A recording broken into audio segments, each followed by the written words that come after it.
Parler de l'endométriose, dans le milieu du travail, c'est pas du tout une obligation.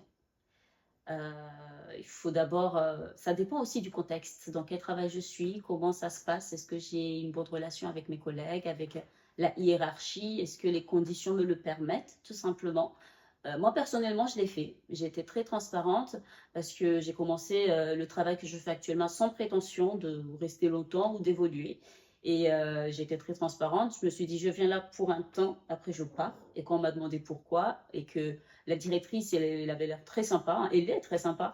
Donc je me suis ouverte à elle, je me suis confiée, je lui ai dit et j'ai eu de la chance parce qu'elle m'a comprise et elle m'a quand même fait évoluer malgré mes hospitalisations et mes interventions.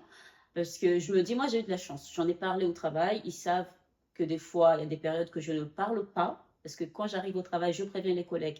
Là, je suis dans une période où j'ai pas beaucoup d'énergie, donc si on communique, on échange, c'est sur des choses importantes que pour le travail.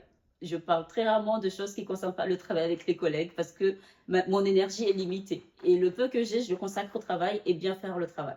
Donc c'est pas du tout une obligation et par mesure de sécurité pour soi, moi je conseillerais de ne pas le faire. J'ai pris un risque. Heureusement pour moi, tout se passe bien, mais moi je ne conseillerais pas du tout de le faire. Et c'est pas une obligation. Ça nous concerne, c'est notre maladie, c'est privé. Donc non, c'est pas du tout obligé.